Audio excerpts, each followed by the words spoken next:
मैं आपको बताना चाहता हूं कि प्राण क्या है। आमतौर पे लोग ऑक्सीजन मानते हैं प्राण को, ऑक्सीजन नहीं है।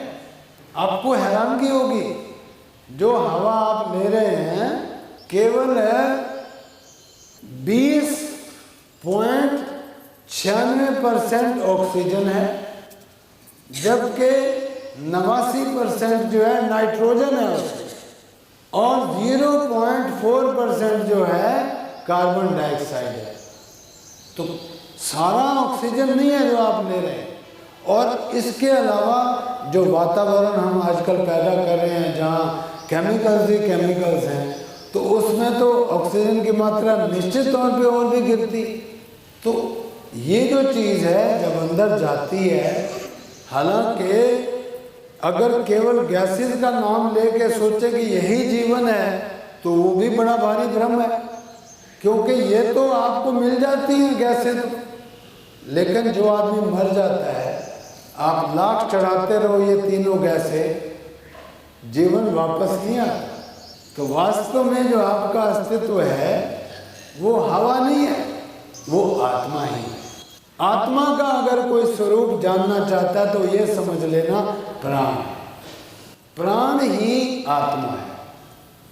शास्त्रों ने तो इतना कहा है कि ब्रह्मा विष्णु महेश ही प्राण है, अदरवाइज जड़ है सब, सारा का सारा संसार। जैसे ही प्राण छूटता है आदमी की चेतनता गई और आदमी एक कौड़ी का नहीं रहता। अपने बच्चे कहते हैं भैया जल्दी, ज़्यादा से ज़्यादा एक रात रख लेंगे, 2 रात, बहुत ही कहीं दूर बच्चे बैठे हैं तो 3 दिन बर्फ लगा लगा के मुश्किल से। लेकिन अंदर से यही होता है कि फटाफट निपटाओ, बाबा गया। और जब तक जीवित रहता है आदमी उसकी कदर नहीं जानते जी। माँ गुजर जाए, पिताजी गुजर जाए, दादी गुजर जाए, वाइफ गुजर जाए, बाद में श्राद्ध करते हैं। मैं ये नहीं कहता श्राद्ध करना बुरा है, लेकिन जब जी रहे हैं वो आपके पास हैं, उनकी सेवा करो। असल सेवा वो है। बाद में तो आपका अहंकार है, अहंकार जितना बड़ा होगा उतने ज़्यादा ब्राह्मणों को बुलाओगे, मालपुआ बनाओगे, खीर बनाओगे और भी बहुत सारी चीज़ें। लेकिन मैं उस व्यक्ति को ज़्यादा तरजीह देना चाहूँगा जो जीते जी माता पिता की, अपने बुजुर्गों की, अपनी बीवी की कदर करे। जिसने जीते जी कदर नहीं की, मैं समझता हूँ बाद में जो भी करेगा वो आडंबर के अलावा कुछ नहीं हो, अपने अहंकार का ही विस्तार हो।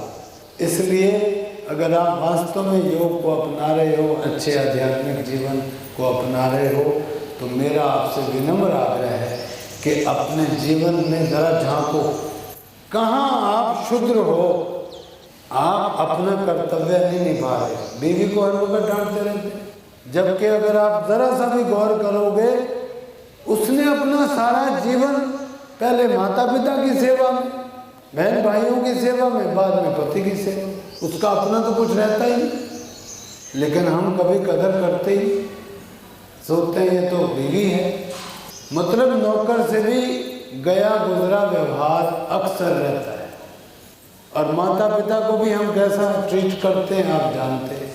बहुत कम लोग हैं अभी भी इस संसार में, मैंने देखा है, पिता की चरणों की धूल को माथे पे लगाते, माता की चरणों की धूल को माथे में। मैंने देखा बड़े बड़भागी हैं ऐसे। जीते जी करो, आप देखोगे कि बहुत आपको उसका आशीर्वाद मिलेगा। अपना कर्तव्य जरूर निभाना पड़ेगा जीते जी, जाने के बाद कोई लाभ नहीं। और मेरी आपसे बहुत ही आत्मिक एक अनुग्रह है कि आप योग जरूर किया करें, इतना महान योग है। Sarvangasana is one of the inverted postures, very useful to bring gravity to your advantage. आप करेंगे मेरुमर्दन, ताकि रीढ़ की हड्डी आपकी फ्लेक्सिबल हो, वार्म अप हो जाए body to get into sarvangasana.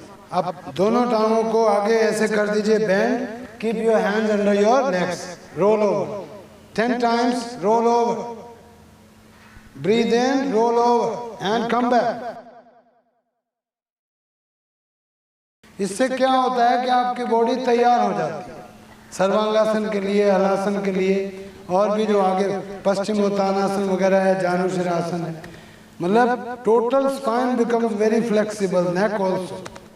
Now you can lie down straight. Lie down straight. Hands are close to the body. We will do Ardha Sarvangasana up to the 90-degree angle here only.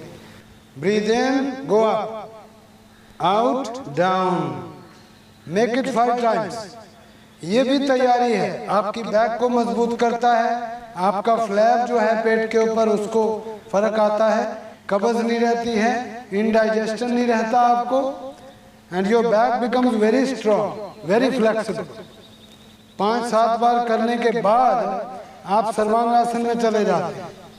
मैं चाहता हूं कि आप बहन भाई भी सभी लोग कोशिश करें अर्ध सर्वांगासन को करने की. कम से कम आप ले जाइए सर्वांगासन.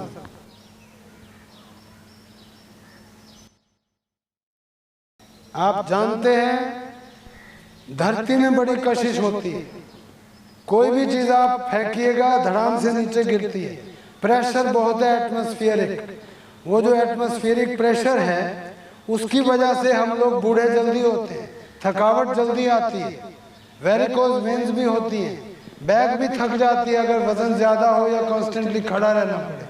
ऐसे में योगियों ने कुछ एक इन्वर्टेड पोजीशंस लाइक सर्वांगासन, शीर्षासन, वृश्चिकासन आदि ये दिए हैं, अधोमुखी वृक्षासन वगैरह. उनमें से एक ये सर्वांगासन. नाम है सर्वांगासन, सर्व अंग आसन. सारे अंगों को पोषण देता है बहुत बढ़िया से. आपकी थायराइड अच्छा काम करती है. Blood rushes to the brain and face and all this upper body. So it's a great asana. Only thing is जिनको गर्दन में तकलीफ है, स्पॉन्डिलाइटिस रहता है, चक्कर आते हैं, या छाती में दर्द है, या माइग्रेन रहता है, सिर फटता है, ऐसे लोगों को ये आसन नहीं करना चाहिए. It's very good for memory also, by the way. Those who are working with the mind, you know, intellectuals, and students in particular, they should be definitely doing it. They can get a lot of benefits from this asana. Start with only 1 minute. Gradually increase up to 5 minutes, 7 minutes, 10 minutes. Up to 10 minutes it will do a very good job if you can stay somehow. इसके बाद you have to bring your knees on the forehead. Put your knees on the forehead. Hands are still supporting the back. This is very effective for the constipated people and the gastritis patients, provided otherwise they are okay. So this activates this whole area, solar plexus, pushes the waste matter out. It makes even kidneys work better, much effectively. But people with the neck pain and stiff back should not be doing it at all. Come down.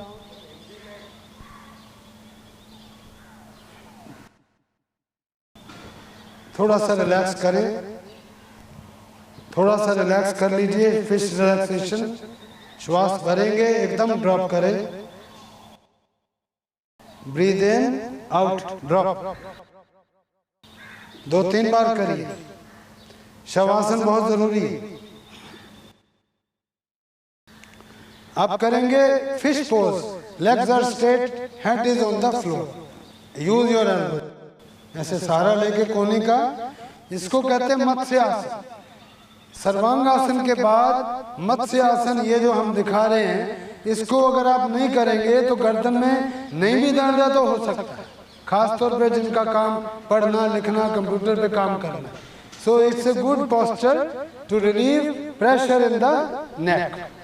So after Sarvangasana, I think it's a very ideal pose. Come out, lie down and do now Halasana. Take your legs over your head. Over. अब आप देख रहे हैं हलासन. बिल्कुल हल्की तरह ये position है. ये इतना खून और इतना ये जो ब्लड है दौड़ता है आपके फेस की तरफ पूरी रीढ़ की हड्डी में, जिससे कि सारे अंगों को पोषण मिलता है. जिनको गर्दन में तकलीफ है, सर्वाइकल स्पॉन्डिलाइटिस है, सियाटिका है, बैक पेन है, they should not be doing this आसन. जिनको चक्कर आते हैं, हेडेक होता है, they should also not be doing this आसन, बिल्कुल नहीं करना चाहिए ऐसे मरीजों। और एकदम तो इस पोजीशन में जाना ही नहीं चाहिए, धीरे धीरे अपनी बॉडी को तैयार करना चाहिए। आप धीरे धीरे वापस आ जाइए। Start with half a minute, increase up to 5 minutes over a period of 40 days. आराम आराम से वापस और रिलैक्स करें। ड्रॉप। मेरा नाम उषा शर्मा है, मैं जनकपुरी वृंदानगर से आई हूँ। मेरे को सारे शरीर में दर्द, मोटापा, 240/140 बीपी, शुगर 400 और कई बीमारियां पूरे शरीर में अकड़न और पीठ में मेरे दर्द और सर्वाइकल से मैं इतनी परेशान थी। मैं जीना मेरा बहुत दुर्भर हो गया था। मैं सोच रही थी अब मेरे जीने की जिंदगी खत्म हो चुकी है और मेरे को सांस लेने में भी प्रॉब्लम हो जाती थी और हार्ट का मेरा एंजियोप्लास्टी हुई, 3 बार एंजियोग्राफी हुई। आने से पहले मैं हॉस्पिटल में एडमिट हुई तो डॉक्टर ने कहा ओपन हार्ट सर्जरी करवानी पड़ेगी। टीवी पे बैठे प्रोग्राम देखा तो सेक्टर 6 RK-पुरम योग द्रव्य मंदिर में आई और 6 दिन के शिविर मैंने अटेंड किया। मैं तो हैरान होती हूँ कि मैं दोबारा से वैसे चलने लग गई। बीपी मेरा जो 240/140 था वो ठीक होके बिल्कुल नॉर्मल पे आ गई हूँ। सांस फूल जाता था, 2 कदम भी चलने में मेरे को मुश्किल हो जाती थी। अब मोटापा इतना बढ़ गया था कि अब आपके सामने झड़ गया मोटापा, बिल्कुल बहुत फर्क है। ऐसी कृपा सब पे प्रभु करे, आप सब यहाँ आओ और जैसे मैं ठीक हुई हूँ वैसे आप भी सब ठीक होके यहाँ से जाओ। सिर्फ 6 दिन का खेल है। मेरा नाम हरीश वैष्णव है, मेरी उम्र 32 ईयर्स है। मैं गुजरात में अहमदाबाद से आया हूँ। मुझे 8-10 साल से बैक पेन और ये नेक का प्रॉब्लम था। कई डॉक्टर को मैंने दिखाया, कई साल मैंने पेन किलर मेडिसिन खाई, लेकिन मेरा पेन मतलब जब तक मैं मेडिसिन लेता तब तक ठीक रहता। जब मैं मेडिसिन बंद करता तब एज इट इज मतलब प्रॉब्लम मेरा चालू हो जाता। मैं ठीक से चल फिर नहीं सकता था, जब सोता था तो बैठ भी नहीं सकता था। ऐसा प्रॉब्लम मेरा पिछले 8 से 10 साल से चल रहा था। मैं टीवी में मैंने देखा कि ये गुरुजी योगा करवा रहा है, लालजी महाराज, तो मैं सेक्टर 6 RK-पुरम दिल्ली में आया यहाँ पे और गुरुजी से मुझे 6 दिन का योगा का ट्रेनिंग मैंने शुरू किया, जिसमें मुझे सुबह कुंजल, फिर ये जल नेति, रबड़ नेति वगैरह सब मैंने किया। उससे मेरा कब्ज है, पेट के कुछ प्रॉब्लम्स है, उसमें मुझे फ़ायदा मिला। मेरा वेट 2.5 kg जितना कम हो गया। मैं चल रहा था तो मुझे गुरुजी ने बोला कि आपको कुछ जकड़न सी लग रही है, तो उन्होंने सजेस्ट किया कि HLA-B27 टेस्ट आप करवाओ। उनको डाउट था तो मैंने वो टेस्ट करवाया तो वो पॉजिटिव मिला। वो मुझे पिछले 8-10 साल से मतलब मैं ये सब करवा रहा था, लेकिन किसी ने मुझे ये सजेस्ट नहीं किया था कि ये टेस्ट आपको करवाना चाहिए, और ये टेस्ट पॉजिटिव आया। और उन्होंने कुछ बताया कि कैसे कैसे योगा करना है और कैसे कैसे एक्सरसाइज करना है। उन्होंने जैसे बताया एक्सरसाइज करना, वैसा एक्सरसाइज करके मुझे काफ़ी रिलैक्स फील हो रहा है और मुझे 50 से 60% रिलैक्स है अभी। Thank you. डॉक्टरों, हकीमों, वैद्यों और योग चिकित्सकों से निराश बहन भाई योगीराज लालजी महाराज से मुफ्त परामर्श करें। योग दिव्य मंदिर, सेक्टर 6 RK-पुरम, नई दिल्ली।